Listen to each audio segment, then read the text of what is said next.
Price the Lord. കർത്താവിൻ്റെ സാന്നിധ്യം തിരിച്ചറിയുന്ന ദൈവമക്കൾ കരങ്ങളെ ഉയർത്തി ദൈവത്തെ ഒന്ന് സ്തുതിച്ചാട്ടെ. കർത്താവിൻ്റെ അതിപരിശുദ്ധമായ നാമത്തിന് നന്ദിയോടെ സ്തോത്രം ചെയ്യുന്ന പകൽക്കാലം വിശുദ്ധ സഭായോഗത്തിൽ നമുക്കൊരുമിച്ച് നമ്മുടെ വാഴ്ത്തപ്പെട്ടവനായ കർത്താവിനെ മഹത്വപ്പെടുത്തുവാൻ, ആരാധിക്കുവാൻ കർത്താവ് ലഭിച്ചതായ സന്ദർഭത്തിനായി ദൈവത്തെ സ്തുതിക്കുന്നു. ഞാൻ ക്രിസ്തുവിൽ സ്നേഹിക്കുന്ന, ബഹുമാനിക്കുന്ന കർത്താവിൻ്റെ ദാസൻ ഷാജി പാസ്റ്റർ, അസോസിയേറ്റ് പാസ്റ്റർമാർ, അതോടൊപ്പം തന്നെ നാട്ടിൽ നിന്ന് വന്നിരിക്കുന്ന കർത്താവിൻ്റെ ശ്രേഷ്ഠന്മാരായ അഭിഷിക്തന്മാർ, ഇവിടെ ആയിരിക്കുന്ന എല്ലാ ദൈവമക്കൾക്കും കർത്താവായ യേശു ക്രിസ്തു നാമത്തിൻ്റെ സ്നേഹവന്ദനങ്ങളെ അറിയിക്കുന്നു. ഇന്ന് പകൽക്കാലത്തെ തിരുവചന ധ്യാനത്തിനായി നമുക്കൊരു വാക്യഭാഗം വായിക്കാം. സാംസ് നമ്പർ 104 വേഴ്സസ് 16, 104-ാം സങ്കീർത്തനം 16-ാമത്തെ വാക്യം. യഹോവയുടെ വൃക്ഷങ്ങൾക്ക് തൃപ്തി വരുന്നു, അവൻ നട്ടിട്ടുള്ള ലെബനോനിലെ ദേവദാരുക്കൾ തന്നെ. Price the Lord. യഹോവ ദൈവം എന്നെ നട്ടതാണെന്ന് ബോധ്യമുള്ളവർ മാത്രം കരങ്ങളെ ഉയർത്തി ദൈവത്തെ സ്തുതിച്ചാട്ടെ. Price the Lord. എനിക്ക് ഈ ഫ്രൂട്ട്സ് പ്ലാന്റ് വലിയ ഇഷ്ടമുള്ള കൂട്ടത്തിലാണ്. അവിടെ ഞാൻ എൻ്റെ വീട്ടിനടുത്ത് കുറേ പഴവർഗ്ഗങ്ങൾ വെച്ചുപിടിപ്പിച്ചിട്ടുണ്ട്. പലതരത്തിലുള്ള പഴവർഗ്ഗങ്ങൾ. അതാദ്യം ചെയ്തത് അതിന് നന്നായിട്ടൊരു വേലി കെട്ടി, ഒരു കോഴി പോലും കയറാത്ത വിധത്തിൽ മനോഹരമായ ഒരു വേലി, ഫെൻസിങ് ഇട്ടു. ഫെൻസിങ് ഇട്ടിട്ട് ഒറ്റ ഈ ഫ്രൂട്ട്സ് പ്ലാന്റ് പോലും ഞാൻ ആരുടെയും വീട്ടിൽ നിന്ന് പോയി പറിച്ചെടുത്തുകൊണ്ട് വന്ന് നട്ടില്ല. ഇതെല്ലാം ഞാൻ നഴ്സറികളിൽ പോയി ഞാൻ അവിടെ ഏറ്റവും നല്ല പ്ലാന്റ് നോക്കി തിരിഞ്ഞ് കണ്ടുപിടിച്ച് ഗ്രാഫ്റ്റ് ചെയ്തതും ബഡ് ചെയ്തതുമായ ഫലം നന്നായിട്ട് കൊടുക്കാൻ ത്രാണിയുള്ള, ശേഷിയുള്ള ഫലം നല്ല വില കൊടുത്ത് കൊണ്ടുവന്ന് നട്ടിട്ടുണ്ട്. ഈ ചെടികളുടെ എല്ലാം എനിക്ക് ഭയങ്കര സന്തോഷമാണ് അതിൻ്റെ അടുക്ക ചെല്ലുന്നത്. എല്ലാ ദിവസവും രാവിലെയും വൈകിട്ടും ഞാൻ സെമിനാറിലേക്ക് പോകുന്നതിന് മുമ്പും സെമിനാരിയിൽ വന്നാലും ഞാൻ ആദ്യം പോകുന്നത് ഈ ചെടികളുടെ എല്ലാം അടുക്കൂടെയാണ് പോകുന്നത്. ചെടികളുടെ അടുത്തോടെ പോകുമ്പോൾ അതിൻ്റെ ഒരു ഇല പറിഞ്ഞ് താഴെ കിടക്കുന്ന കണ്ടാൽ എനിക്ക് ഭയങ്കര സങ്കടമാണ്. എനിക്ക് ഭയങ്കര സങ്കടമാണ് അത് കാണുമ്പോൾ. കാരണം അതിനകത്ത് ആരെയും കയറാൻ ഞാൻ അനുവദിക്കത്തില്ല, വേറൊരാളെ കയറാൻ ഞാൻ അനുവദിക്കത്തില്ല. അങ്ങനെയാണെങ്കിൽ പ്രിയ ദൈവപൈതലേ, നമ്മൾ കൊടുക്കുന്ന 100-500 രൂപ കൊടുത്ത് മേടിക്കുന്ന ഒരു ചെടിക്ക് നമ്മൾ ഇത്രയും കെയർ കൊടുക്കുന്നുണ്ടെങ്കിൽ, ഹല്ലേലൂയ, സ്വന്തം ചങ്കിലെ ചോരതം നമ്മളെ വീണ്ടെടുത്തവൻ, കുഞ്ഞാടിൻ്റെ വിലയേറിയ രക്തത്താൽ നമ്മളെ വിലയ്ക്ക് വാങ്ങി നമ്മളെ ഈ സഭയാം തോട്ടത്തിനകത്ത് നട്ടിട്ട് ഈ സഭയാം തോട്ടത്തിനകത്തൂടെ സദാ സമയം ഉലാവുന്ന, ഹല്ലേലൂയ, 7 പൊന്നിലവിളക്കുകളിടയിലൂടെ ഉലാവുന്നവനായ കർത്താവ് നമ്മളെ എത്രമാത്രം സംരക്ഷിക്കുന്നുണ്ട്, അവൻ്റെ കരുതൽ എത്രമാത്രം നമ്മൾ അനുഭവിക്കുന്നുണ്ട് എന്നുള്ള കാര്യം നമ്മൾ വിസ്മയിക്കരുത്. അതുകൊണ്ടാണ് നമ്മൾ ഇന്നിവിടെ ഇരിക്കുന്നത്. പ്രിയ പരിസ്ഥിതി, ഇന്നിവിടെ കേട്ട സാക്ഷ്യങ്ങളൊക്കെ വളരെ ശക്തമായ സാക്ഷ്യങ്ങളായിരുന്നു, ഇതിനോട് ചേർന്നുള്ള സാക്ഷ്യങ്ങളായിരുന്നു. പലരും പരാജയപ്പെട്ടെടുത്ത്, പലരും തകർന്നു പോയെടുത്ത്, സ്ട്രോക്ക് വന്ന് എത്രയോ പേര് കിടക്കയിൽ എഴുന്നേക്കാൻ മേലാതെ കിടക്കുന്നു. എന്നാൽ ഡോക്ടർമാർ പോലും വിചാരിക്കുക എങ്ങനെ സാധിച്ചു, എങ്ങനെ വിടുതലുണ്ടായി എന്ന് ചോദിക്കുമ്പോൾ ഒറ്റ കാര്യമേ പറയാനുള്ളൂ, എന്നെ നട്ടത് എൻ്റെ കർത്താവാണ്. Price the Lord. എൻ്റെ സൃഷ്ടാവാണ് എന്നെ നട്ടത്. അവനറിയാതെ എൻ്റെ ജീവിതത്തിൽ ഒന്നും സംഭവിക്കത്തില്ല. ഈ യഹോവ നട്ടിട്ടുള്ള വൃക്ഷങ്ങളുടെ ഒരു പ്രത്യേകത എന്ന് പറയുന്നത് അവയ്ക്ക് തൃപ്തി വരുന്നു എന്നുള്ളതാണ്. കണ്ടംഡാണ്, വളരെ കണ്ടംഡാണ്. ഏത് സാഹചര്യത്തിലൂടെ പോയാലും അവർ തൃപ്തരാണ്. അതിന് കാരണം എന്നാന്ന് ചോദിച്ചാൽ, അവരാരാണ് അവരെ നട്ടതെന്നും ആരാണ് അവരുടെ കെയർടേക്കറെന്നും ഉള്ളതായ ഉത്തമ ബോധ്യം അവർക്കുള്ളത് കൊണ്ടാണ്. എന്നാൽ ലോകത്തിലുള്ള മനുഷ്യൻ്റെ ഒരു പ്രത്യേക സ്വഭാവം എന്ന് പറഞ്ഞാൽ അവർ വളരെ ഗ്രാൻഡ്യസ് ആയിട്ടുള്ള നേച്ചറാണ്. അവർ വളരെ എക്സ്ട്രാവിജൻ്റ് ആയിട്ടുള്ള, വളരെ ആർത്തിയുള്ളവരാണ്. ദൈവമക്കൾക്ക് ചേരാത്ത ഒരു കാര്യമാണ് എന്ത്? ആർത്തി എന്ന് പറയുന്നത് ആർക്കും ചേരാത്തതാ, ദൈവമക്കൾക്ക് ചേരാത്തതാ. ദൈവമക്കളുടെ ഒരു പ്രത്യേകത എന്ന് പറയുന്നത് ഏത് സാഹചര്യത്തിലൂടെ പോയാലും എവിടെ ആയിരുന്നാലും ആ ഉള്ള സാഹചര്യത്തിനകത്ത് തൃപ്തിപ്പെടാൻ കഴിയുന്ന ഒരു കൃപ ദൈവമക്കൾക്കുള്ളതാണ്. Price the Lord. നമ്മൾ പഴയ നിയമം നോക്കുമ്പോൾ നമുക്ക് കാണാൻ കഴിയും, ദൈവം അവർ ആഗ്രഹിച്ചു, അവർ വളരെയധികം കൊതിയോടെ ചോദിച്ചു മേടിച്ചൊരു കാര്യമുണ്ട്. എന്താണെന്നറിയാമോ? ഇറച്ചി വേണമെന്ന് പറഞ്ഞ് ഇസ്രായേൽ ജനം പിറുപിറുത്തു, ദൈവത്തിന് വിരോധമായി പിറുപിറുത്തു. മോശയോട് ചോദിച്ചു, എവിടെ നിന്ന് നിനക്ക് തരാൻ കഴിയും? അപ്പോൾ ദൈവം കിഴക്കൻ കാറ്റടിപ്പിച്ച ഒരു കാടയെ കൊണ്ടുവന്ന് പാളയത്തിനകത്തങ്ങ് നിറച്ചു. തറയിൽ നിന്ന് 1 മുഴം പൊക്കത്തിൽ എന്ന് പറഞ്ഞാൽ കിടക്കുന്നവന് പോലും പെറുക്കാവുന്ന വിധത്തിൽ, കുഞ്ഞു പിള്ളേർക്ക് പോലും പെറുക്കാവുന്ന വിധത്തിൽ കാടപ്പക്ഷി പറന്ന് നിൽക്കുക. വാരിക്കൂട്ടി, കൊട്ടക്കണക്കിന് പറക്കണക്കിന് വാരിക്കൂട്ടിയ ജനം തിന്നവളുടെ വായിൽ ഇറച്ചിയിരിക്കുമ്പോൾ ബാധ പാളയത്തിലൂടെ കടന്നു, കോറള പിടിച്ചു. അതുപോലെ ബാധ വന്നിട്ട് അനേകര് മരിച്ചു പോകുവാനിടയിൽ ആർത്തി കൂടിയാൽ മരണം മുമ്പിലുണ്ട്. എന്നാൽ ദൈവത്തിൻ്റെ ജനത്തിൻ്റെ ദൈവം അവർ ചോദിക്കാതെ കൊടുത്തൊരു കാര്യമുണ്ട്. എന്താണെന്നറിയാമോ? അവർ രാവിലെ എഴുന്നേൽക്കുമ്പോൾ, പുലർച്ചയ്ക്ക് എഴുന്നേൽക്കുമ്പോൾ അവരുടെ പാളയത്തിന് ചുറ്റും ചിതറിക്കിടക്കുന്ന മഞ്ഞിനോടൊപ്പം ചിതറിക്കിടക്കുന്ന മന്ന അവിടെ പൊഴിഞ്ഞു കിടന്നിരുന്നു. അതവർ പെറുക്കിയെടുക്കണം. വാരിക്കൂട്ടാൻ പറ്റത്തില്ല. അതിനൊരു കണക്ക് വെച്ചിട്ടുണ്ട്. എത്ര പെറുക്കിയാലും ഇടങ്ങഴിയേ കിട്ടത്തുള്ളൂ. അത് പെറുക്കി ഓരോരുത്തരും കൂട്ടണം. മന്നാതിന്ന് ഓരോരുത്തർ പോലും പട്ടുപോയില്ല. അവരുടെ ജീവിതത്തിൽ അത് ജീവനായി പരിണമിച്ചു. അവരിട്ടിരുന്ന വസ്ത്രം പഴകാൻ പോലും അത് അനുവദിച്ചില്ല. അവരിട്ടിരുന്ന ചെരുപ്പ് തേയാൻ പോലും അത് അനുവദിച്ചില്ല. അത്രമാത്രം ശക്തമായ പോഷണം അവർക്ക് ദൈവം കൊടുത്തത് എന്തുകൊണ്ടാണെന്നറിയാമോ? പെറുക്കുന്നത് കൊണ്ടാ. നമ്മുടെ ജീവിതത്തിൽ ദൈവം നമുക്ക് തരുന്നത് പെറുക്കാനുള്ളതായൊരു മനസ്ഥിതി നമുക്കുണ്ടെങ്കിൽ നമ്മുടെ ജീവിതത്തിൽ അത് നിശ്ചയമായും അനുഗ്രഹമാണ്. Price the Lord. രണ്ടാമതായിട്ട് അത് പറഞ്ഞ് അവൻ നട്ടിട്ടുള്ള ലെബാനോനിലെ ദേവദാരുക്കൾക്ക് തന്നെ. ഈ ദേവദാരു എന്ന് പറയുന്ന വൃക്ഷത്തെക്കുറിച്ച് വളരെ കാര്യങ്ങൾ ദൈവജനത്തിൽ നമുക്ക് കാണുവാൻ കഴിയുന്നുണ്ട്. ഈ ദേവദാരു വൃക്ഷം വളരുന്നത് പ്ലെയിൻ ലാൻഡിലും വളരും, ഹിൽ പ്ലേസ്, വളരെ ചെങ്കുത്തായ മലഞ്ചെരിവിലും ഈ ദേവദാരു വളരും. എന്നാൽ പ്ലെയിൻ ലാൻഡിൽ വളരുന്ന ദേവദാരു മേളിലോട്ട് അധികം പൊങ്ങത്തിൽ, അത് പടരും, പൊതുവെ പടർന്നാണ് നിൽക്കുന്നത്. എന്നാൽ ഈ വലിയ ചെങ്കുത്തായ താഴ്വരകളിൽ, അത് ആ മലഞ്ചെരിവുകളിൽ നിൽക്കുന്ന ദേവദാരു അതിഭയങ്കരമായ വളരെ ഉയരങ്ങളിലേക്ക് വളർന്നു കയറുന്നത് കാണാൻ കഴിയും. അതുപോലെ തന്നെ ഈ ദേവദാരുവിൻ്റെ മറ്റൊരു പ്രത്യേകത എന്ന് പറയുന്നത്, ഇത് വളർന്ന് ആദ്യത്തെ കുറച്ച് നാളത്തിന് 10-20 വർഷത്തോളം അതിൻ്റെ വളർച്ച വലിയ ശക്തമാണ്. അത് കഴിഞ്ഞാൽ അതിശക്തമായൊരു വളർച്ച അതിനുണ്ടെന്ന കാരണം ഇതിൻ്റെ വേരുകൾ ആഴങ്ങളിലേക്ക് ഇറങ്ങി പോയി കഴിയുമ്പോൾ ഇതിൻ്റെ വളർച്ചയുടെ ആ എഫിഷ്യൻസി കൂടുകയാണ്, അതിൻ്റെ വളർച്ച വലുതാകുകയാണ്. ഒരു വർഷം 20 ഇഞ്ച് 25 ഇഞ്ച് വരെ ഒരു ദേവദാരു വളരുമെന്നാണ് പറയുന്നത്. Price the lord. ഈ ദേവദാരുവിൻ്റെ മറ്റൊരു പ്രത്യേകത, ഇത് നട്ടിരിക്കുന്നത് ആരാ? ദൈവമാണ് നട്ടിരിക്കുന്നത്. എവിടെയാണ് നട്ടിരിക്കുന്നത്? നിന്നെ നട്ടിരിക്കുന്നത് വളരെ സോഫ്റ്റ് ആയിട്ടുള്ള പ്ലെയിൻ ലാൻഡിലല്ല ദൈവം നിന്നെ നട്ടിരിക്കുന്നത്. എവിടെയാണ് ഇവർ നട്ടിരിക്കുന്നത്? ലെബാനോനിലെ വലിയ മലഞ്ചെരിവുകളിലാണ് നട്ടിരിക്കുന്നത്.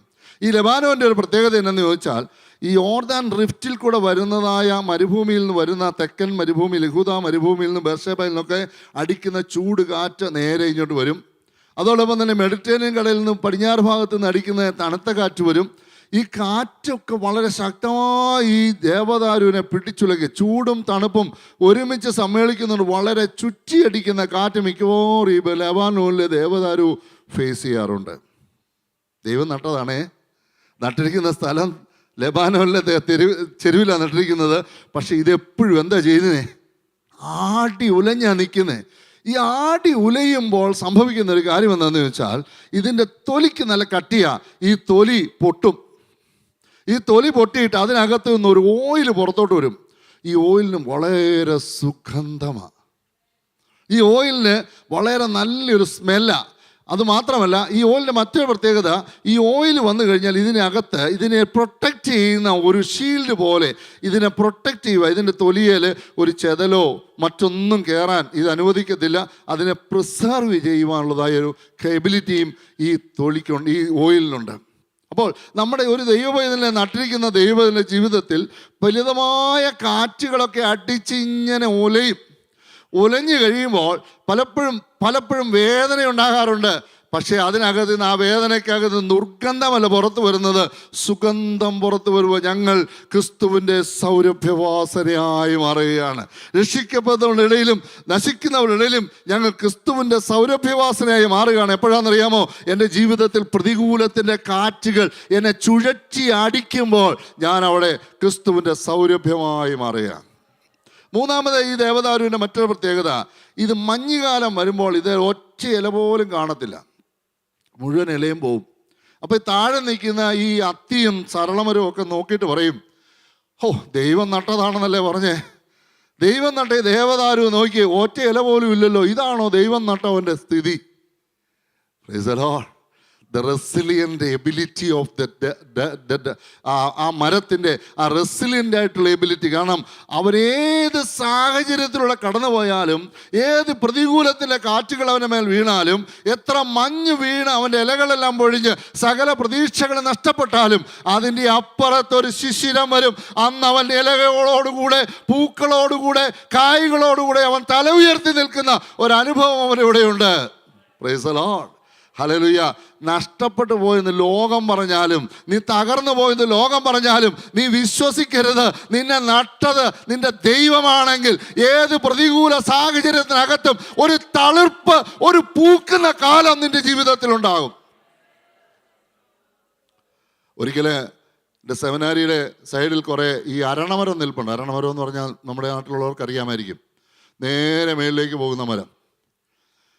അപ്പോൾ ഒരു വലിയ കാറ്റ് വന്നു. കാറ്റും മഴയും വന്നപ്പോൾ ഈ അരണമരം എല്ലാം ഇങ്ങനെ തലയും കുത്തി ഞങ്ങളുടെ ഗ്രൗണ്ടിലോട്ട് നിൽക്കുക.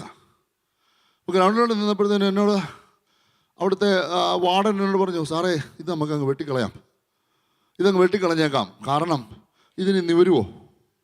ഞാൻ പറഞ്ഞു വെയിറ്റ്, ഒരു 2 ദിവസം നോക്ക്. അപ്പോൾ ഇതിന് അങ്ങേപ്പുറത്ത് ഒരു റബ്ബർ എസ്റ്റേറ്റ് ഉണ്ട്. അവിടെ ഈ കമ്പിയിട്ട് വലിച്ചു കെട്ടിയിരുന്ന റബ്ബർ മരം എല്ലാം മറിഞ്ഞു കിടക്കുക, അനേക പ്ലാവെല്ലാം ഒടിഞ്ഞു കിടക്കുക, മാവെല്ലാം ഒടിഞ്ഞു കിടക്കുക. പക്ഷേ അരണമരം തലയും കുത്തി നിൽക്കുക. ഞാൻ പറഞ്ഞു വെയിറ്റ് ചെയ്യേ. മഴ മാറി. പിറ്റേ ദിവസം രാവിലെ നല്ല സൂര്യൻ ഉദിച്ചു. 2-3 ദിവസം സൂര്യൻ ഉദിച്ചു കഴിഞ്ഞപ്പോൾ ഈ അരണമരം പഴയ ലെവലിൽ പൊങ്ങി വന്നു. പ്രിയ ദൈവമേ, നിന്റെ ജീവിതത്തിൽ എത്ര കൊടുങ്കാറ്റടിച്ചാലും, പ്രതികൂലത്തിൽ എത്ര വലിയ കാറ്റ് നിന്റെ മേലെ അടിച്ചാലും നീ ഒന്ന് ചെരിയുമായിരിക്കും. ഹല്ലേലൂയ. എന്നാൽ പിറ്റേ ദിവസം ഒരു സൂര്യൻ ഉദിക്കും, പിറ്റേ ദിവസം നിന്റെ മേലൊരു വെയിലടിക്കും. അപ്പോൾ നീ പഴയ പൂർവസ്ഥിതിയിൽ അതുപോലെ തന്നെ തല ഉയർത്തി നിൽക്കുവാൻ നിന്നെ പ്രാപ്തനാക്കുന്നത് നിന്നെ നട്ടവനാ.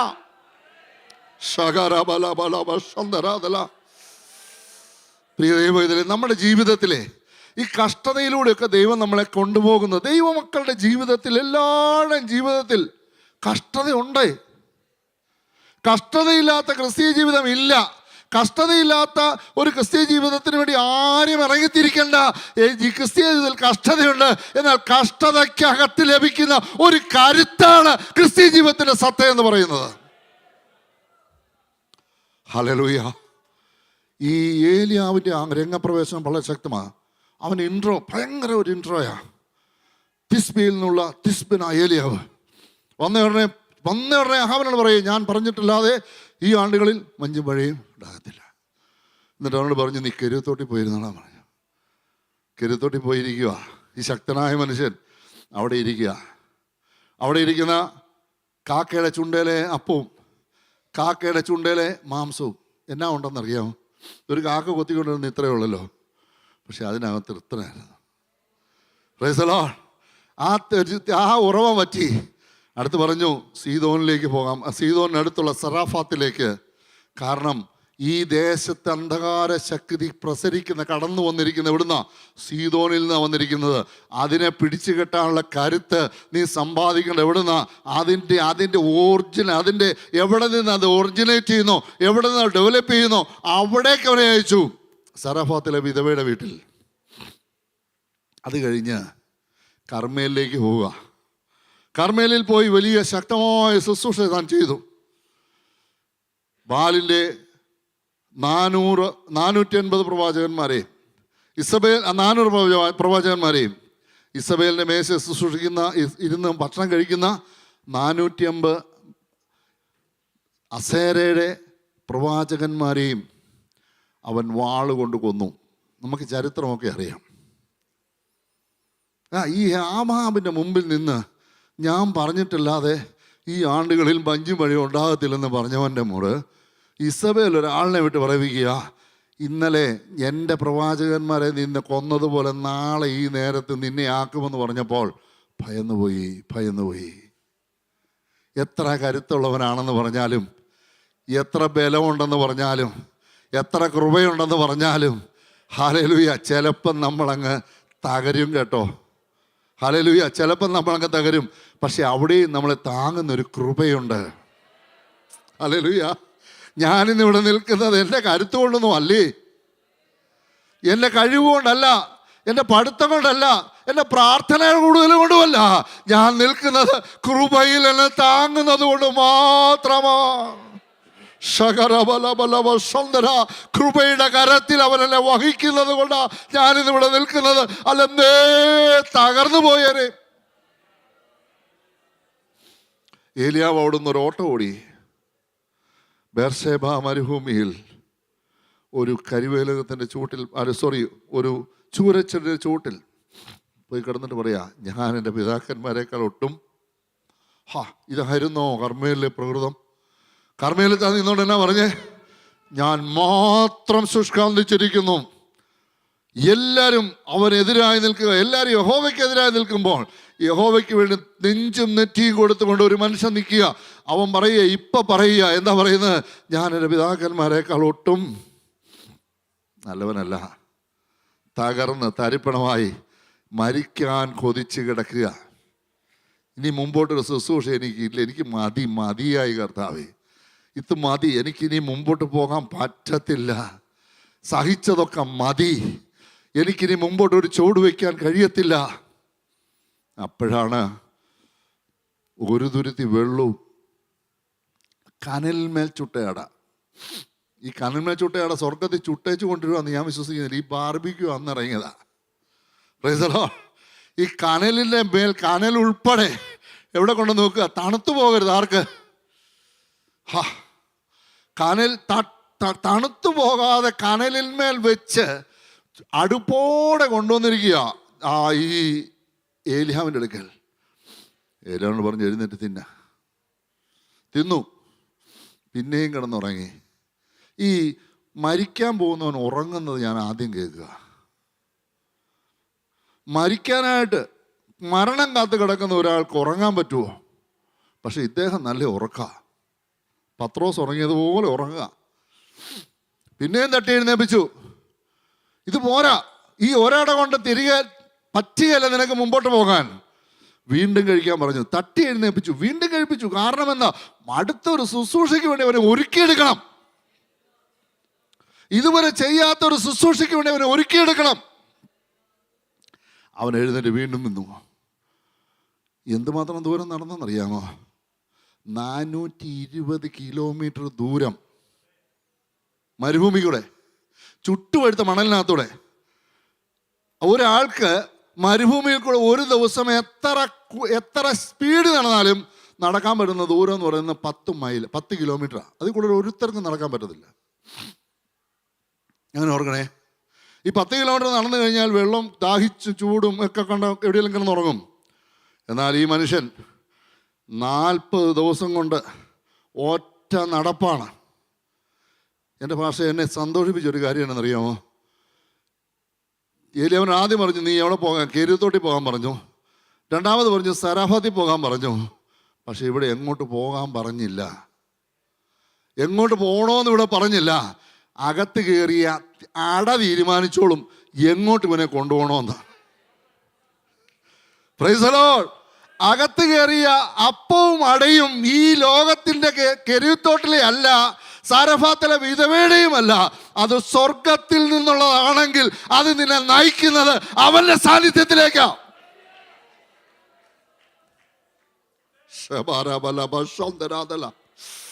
പ്രിയ ദൈവമേ, ഈ അടയാ നമുക്ക് വേണ്ടുന്നത്, ഈ വെള്ളമാ നമുക്ക് വേണ്ടുന്നത്. ഈ അടയും വെള്ളവും കുടിച്ചു കഴിഞ്ഞപ്പോൾ ക്ഷീണമില്ല, തളർച്ചയില്ല, ഒരു പരിഭവവുമില്ല, ഒറ്റ നടപ്പാ. ദൈവത്തിൻ്റെ പർവ്വതമായ ഹോരേബിലേക്ക്, ദൈവ സാന്നിധ്യം ഇറങ്ങിയ ഹോരേബിലേക്ക്, ദൈവം തീയായി ഇറങ്ങിയ ഹോരേബിലേക്ക് അവൻ ഒറ്റ നടപ്പങ്ങ് നടക്കുക. അവിടെ ചെന്ന് ഗുഹയ്ക്കകത്ത് കയറിയിരിക്കുമ്പോൾ ചോദിച്ചു, ഏലിയാവേ, നിനക്കിവിടെ എന്നാ കാര്യം? Why are you here? നീ എന്തിനിവിടെ വന്നു? ഞാൻ കുറച്ച് സാക്ഷിയൊക്കെ പറഞ്ഞു. അത് കഴിഞ്ഞപ്പോൾ അവൻ പുറത്തിറങ്ങി നിന്നു. യഹോവയെ പ്രതീക്ഷിച്ച് നിൽക്കുക. യഹോവ കടന്നുപോയി, കാറ്റിൽ ഒക്കെ കടന്നുപോയി. അത് കഴിഞ്ഞ് മൃദുല സ്വരം. അത് കഴിഞ്ഞിട്ട് അവനെ അനോയിന്റ് ചെയ്യുക. വാളെടുത്ത് അവൻ്റെ കയ്യിൽ തൈലക്കൊമ്പ് കൊടുത്തിട്ട് പറയുക, നീ എന്ത് ചെയ്യണം? ഒന്ന് വായിക്കാമോ ഭാഗം? വേഗം വേഗം പ്ലീസ്. ഫസ്റ്റ് കിങ്സ് 19-ാം അധ്യായം അതിൻ്റെ 15-ാമത്തെ വാക്യം. യഹോവ അവനോട് അരുളിച്ചത് എന്തെന്നാൽ, നീ പുറപ്പെട്ട് ദമേശേക്കിന്റെ മരുഭൂമി വഴിയായി മടങ്ങിപ്പോക. നീ എത്തുമ്പോൾ ഹസായേലിനെ അരാമിന് രാജാവായിട്ട് അഭിഷേകം ചെയ്യുക. നിംഷിയുടെ മകനായ യേഹൂവിനെ ഇസ്രയേലിന് രാജാവായിട്ട് അഭിഷേകം ചെയ്യണം. ആബേൽ മെഹോലയിൽ നിന്നുള്ള സാഫാത്തിന്റെ മകനായ ഏലീശായെ നിനക്ക് പകരം പ്രവാചകനായിട്ട് അഭിഷേകം ചെയ്യുകയും വേണം. ഇവിടെ നോക്കിക്കേ, ഈ രണ്ട് പേരെ ഏലിയാവ് അഭിഷേകം ചെയ്തതായിട്ട് നമ്മൾ കാണുന്നില്ല. ഈ സഫാത്തിന്റെ മകനായ ഹസായേലിനെ അരാമിനെ രാജാവായിട്ട് അഭിഷേകം ചെയ്തില്ല. നിംസിയുടെ മകനായ യേഹൂവിനെയും രാജാവായിട്ട് അഭിഷേകം ചെയ്തത് ഇസ്രായേൽ ആരല്ല? ഏലിയാവല്ല. പക്ഷേ അടുത്തൊരു ജനറേഷനെ അവിടെ പ്രിപ്പയർ ചെയ്തു. ഒരു വലിയ ശുശ്രൂഷയ്ക്ക് വേണ്ടി കഴിഞ്ഞ നാളുകൾ ദൈവജനത്തിന് വെല്ലുവിളിയായിട്ട് നിന്ന ചില ദുഷ്ടശക്തികളെ, ചില അന്ധകാരത്തിന്റെ ശക്തികളെ പിടിച്ചു കെട്ടുവാൻ കരുത്തുള്ള ഒരടുത്ത ജനറേഷനെ ഈ ഏലിയാവോട് അഭിഷേകം ചെയ്യാം. എൻ്റെ പ്രിയ ദൈവമക്കളെ, ഞാൻ നിങ്ങളോട് സത്യം പറയാം. നിങ്ങളുടെ വർത്തമാനം കണ്ടുകൊണ്ടോ, നിങ്ങളുടെ പുറമെയുള്ള പക്വതി കണ്ടുകൊണ്ടൊന്നും നിങ്ങളുടെ മക്കൾ വിശുദ്ധൻ ദൈവകൃപയിലേക്ക് വരത്തില്ല. ദൈവകൃപയിലേക്ക് നിങ്ങളുടെ കുഞ്ഞുങ്ങൾ വരണമെന്നുണ്ടെങ്കിൽ നിന്റെ ജീവിതത്തിൽ നീ സേവിക്കുന്ന ദൈവത്തെ എങ്ങനെയാണ് സേവിക്കുന്നതെന്ന് അവരുടെ മുമ്പിൽ നിന്റെ ജീവിതം ഒരു ഡെമോൺസ്ട്രേഷനായി മാറണം. നിന്റെ ജീവിതം ഒരു അവരുടെ ജീവിതത്തിൽ പഠിക്കാൻ പറ്റുന്ന ഒരു പുസ്തകമായി മാറണം. പ്രതിസന്ധി ഘട്ടങ്ങളിൽ നീ എങ്ങനെയായിരുന്നു? സന്തോഷവേളകളിൽ നീ എങ്ങനെയായിരുന്നു? നിന്റെ ജീവിതത്തിന്റെ പ്രതികൂലങ്ങളെ നീ എങ്ങനെയാണ് അതിജീവിച്ചത്? ഇതൊക്കെ അവർ കണ്ടോണ്ടിരിക്കുക, അവർ നോക്കിക്കൊണ്ടിരിക്കുക. ഒരടുത്ത തലമുറ, ഒരു നെക്സ്റ്റ് ജനറേഷൻ അവർ ഏലിയാവിനേക്കാൾ ശക്തനായ ഒരു ഏലീശായെ അഭിഷേകം ചെയ്തിട്ട് പറയുക, ഇവൻ ചെയ്തോളും ബാക്കിയുള്ളത്. നിന്റെ ശുശ്രൂഷയുടെ തുടർച്ച ഇവൻ ചെയ്തോളും. കുഞ്ഞുങ്ങളുടെ മുമ്പിൽ ദൈവമക്കളെ നിങ്ങൾ അഭിനയിക്കരുത് കേട്ടോ. നിങ്ങളുടെ ആത്മീയത അഭിനയിക്കാനുള്ളതല്ല, നിങ്ങളുടെ ആത്മീയത അവിടെ മുമ്പിൽ ജീവിച്ച് കാണിക്കാനുള്ളതാ. നിങ്ങളുടെ വാക്കുകൾ കോൺഫിഡന്റ് ആയിരിക്കണം, സ്റ്റേബിൾ ആയിരിക്കണം, ജെനുവിൻ ആയിരിക്കണം. എങ്കിൽ മാത്രമേ അടുത്തൊരു ജനറേഷനെ ശക്തമായ ശുശ്രൂഷയ്ക്ക് വേണ്ടി നിങ്ങൾക്ക് വാർത്തെടുക്കാൻ കഴിയത്തുള്ളൂ.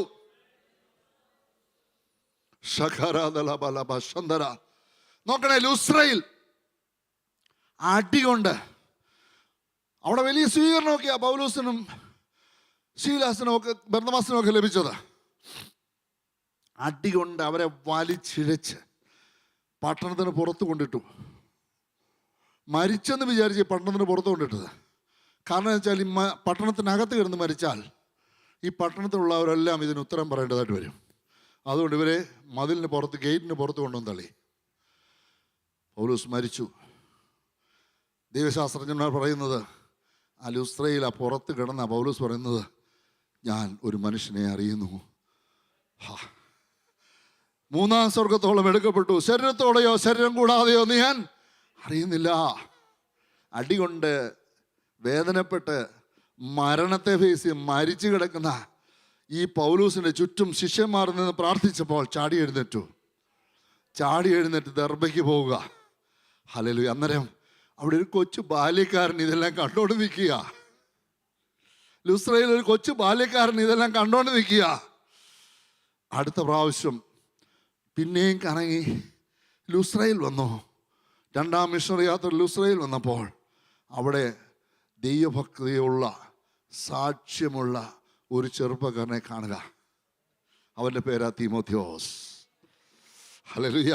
പൗലോസ് പറയുന്നത്, തൻ്റെ കഷ്ടത വേദനകൾ പറയുമ്പോൾ താൻ പറയുന്നുണ്ട്, ഏറ്റവും പ്രധാനമായി പറയുന്ന ഒരു കാര്യമുണ്ട്, ദൈവസഭകളെ കുറിച്ചുള്ള ചിന്താഭാരം, ദിനം പ്രതിയുള്ള ചിന്താഭാരം. പൗലോസേ, ഇതാരുടെ കയ്യിലേക്ക് നിനക്കൊന്ന് കൈമാറ്റം ചെയ്യാൻ പറ്റും? ഈ ചിന്താഭാരം നിന്നെ ഏൽപ്പിച്ച ഈ ദൈവസഭ, നിന്നെ ഏൽപ്പിച്ച ഈ ശുശ്രൂഷ നിനക്ക് ആരുടെ കയ്യിലേക്കൊന്ന് കൈമാറ്റം ചെയ്യാൻ കഴിയും? അവിടെ ഒരു തിമോത്തിയോസ് ഉണ്ട്. ഈ തിമോത്തിയോസ് വന്നതെങ്ങനെയാണെന്നറിയാമോ? വന്നതെങ്ങനെയാണെന്നറിയാമോ? നീ ലൂസ്രയിൽ അടികൊണ്ട് പുറത്ത് കിടന്നപ്പോൾ അത് കണ്ടു നിന്നൊരു തിമോത്തിയോസ് വിചാരിച്ചു, ഈ കർത്താവിനെ എനിക്ക് മതി, ഈ ദൈവത്തെ എനിക്ക് സേവിച്ചാൽ മതി. പ്രിയ ദൈവവേദന, നിന്റെ ജീവിതത്തിൽ മരണകരമായ അനുഭവങ്ങളിലൂടെ പോകുമ്പോൾ, നിന്നെയും പഴിയും ദുഷിയും കേൾക്കുമ്പോൾ, നിനക്ക് നഷ്ടം വരുമ്പോൾ, പ്രിയ ദൈവമക്കളെ, ഇത് ആത്മീയതയൊക്കെ അന്യഭാഷ പറഞ്ഞ് ഭയങ്കര ആരാധന കഴിഞ്ഞ് വെച്ച് പുറത്തോട്ടിറങ്ങി ഒരു കൊച്ചു വിഷയത്തിന് മുമ്പിൽ ചൂടാകുന്ന എത്ര പേരെ ഞാൻ കണ്ടിട്ടുണ്ടെന്നറിയോ? ഇതല്ല നിന്റെ ആത്മീയത.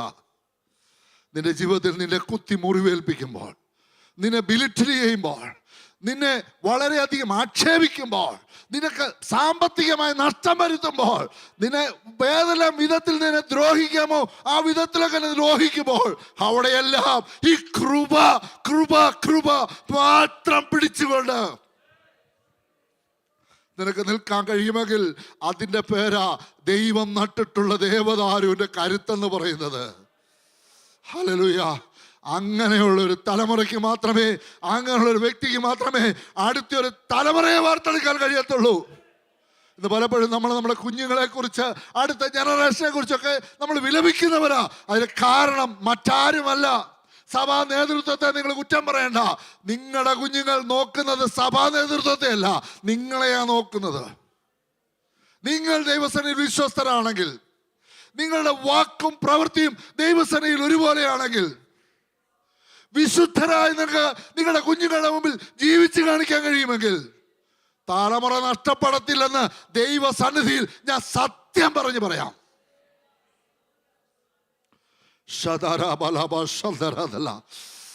ഹല്ലേലൂയ. ഈ ദേവദാരുവിന്റെ മറ്റൊരു പ്രത്യേകത എന്നാണെന്നറിയാമോ? ഈ ദേവദാരുവിന്റെ കൊമ്പുകൾ ഒന്നിനോടൊന്ന് കോർത്താ കിടക്കുന്നത്. ഇത് സാധാരണപ്പെട്ട ഒരുത്തനും വെട്ടാൻ പറ്റത്തില്ല. ജ്ഞാനിയായ ശലോമോൻ ഹീരാമിൻ്റെ അടുക്കിലേക്ക് ദേവദാരു വിട്ടാൻ നല്ല തടിയന്മാരായ മിടുക്കന്മാരായ ആൾക്കാരെ നല്ല മഴവും കൊടുത്തു വിട്ടു. ഒറ്റ ഒരെണ്ണം വെട്ടാൻ പറ്റിയില്ല. കാരണം ഒന്നൊന്നിനെ വിട്ടുകൊടുക്കത്തില്ല. ദൈവസഭ എന്ന് പറയുന്നത് ഇതാ കേട്ടോ. ഹല്ലേലൂയ. ദൈവസഭയിൽ ഒരാൾക്കൊരു പ്രശ്നം വന്നാൽ, ദൈവസഭയിൽ ഒരാൾക്കൊരു വിഷയം വന്നാൽ, സഭ ഒന്നടങ്കം കോർത്തങ്ങ് പിടിക്കുക. ഹല്ലേലൂയ. ശത്രുവിന് തൊടാൻ കഴിയാത്തവണ്ണം, ഹല്ലേലൂയ, ശത്രുവിന് തൊടാൻ നിന്നെ പറ്റത്തില്ല. കാരണം എന്താണെന്നറിയാമോ? ദൈവം നട്ടിട്ടുണ്ട്. നട്ടത് അവൻ്റെ തോട്ടത്തിലാണ്. അത് ദൈവസഭയാണ്. ആ സഭ തമ്മിൽ കോർത്തിണക്കിയിരിക്കുന്ന ദൈവമാണ്. കരുത്തനാം അവൻ കരത്തിനാൽ പിടിച്ചിരിക്കയാൽ, കരുത്തനാം അവൻ കരത്തിനാൽ പിടിച്ചിരിക്കയാൽ, ഓരോരുത്തനും പിടിച്ചു വേർപിരിക്കുവാൻ കഴിഞ്ഞിട. വിരുദ്ധമായി വരുന്നതൊന്നും ഏതുമേ ഭയന്നിട. ഇതെന്തു ഭാഗ്യം യേശുനാഥനോടു ചേർന്നു ഞാൻ. ശബലബലബലസുന്ദര. ഞാനിന്ന് അഹങ്കരിക്കുന്ന ഏതിലാണെന്നറിയാമോ? ഞാനിന്ന് അഭിമാനിക്കുന്ന ഏതിലാണെന്നറിയാമോ? എന്നെ നട്ടയൊരുത്തനുണ്ട്, എന്നെ നട്ടയൊരുത്തനുണ്ട്, എന്നെ സൂക്ഷിക്കുന്ന ഒരുത്തനുണ്ട്. ആ ഒരു ദേവദാരുവിന്റെ ആയുഷ്കാലം എന്ന് പറഞ്ഞാൽ 1000 വർഷമാ. 250 വർഷമാകാതെ അതെ തൊടാനൊക്കത്തില്ല. വെട്ടിയിട്ട് യാതൊരു കാര്യവുമില്ല. ഹല്ലേലൂയ. തലമുറ തലമുറ തലമുറയായ അവന്റെ ദൈവമാ. നിന്റെ കാര്യം മാത്രമല്ല, നിന്റെ മക്കളുടെ കാര്യം നോക്കാൻ അവൻ വിശ്വസ്തനാ. നിന്റെ കൊച്ചുമക്കളുടെ കാര്യം നോക്കാൻ വിശ്വസ്തനാ. നിന്റെ ജീവിതത്തിലെ ഏത് പ്രതികൂലത്തിന്റെ കാര്യത്തിലും കാറ്റടിച്ചുലഞ്ഞോട്ടെ, പ്രതികൂലത്തിലെ കാറ്റുകൾ അടിച്ചോട്ടെ, അതിനകത്ത് നിന്നെ ഹോൾഡ് ചെയ്ത ഒരുത്തൽ, നിന്നെ പിടിച്ചിരിക്കുന്ന ഒരുത്തൽ നിന്നോട് കൂടെയുണ്ട്. അവന്റെ കരത്തിലാതെയെങ്കിൽ ഭയപ്പെടേണ്ട കാര്യമല്ല. ഈ വചനങ്ങളാൽ ദൈവം നമ്മളെ സഹായിക്കട്ടെ.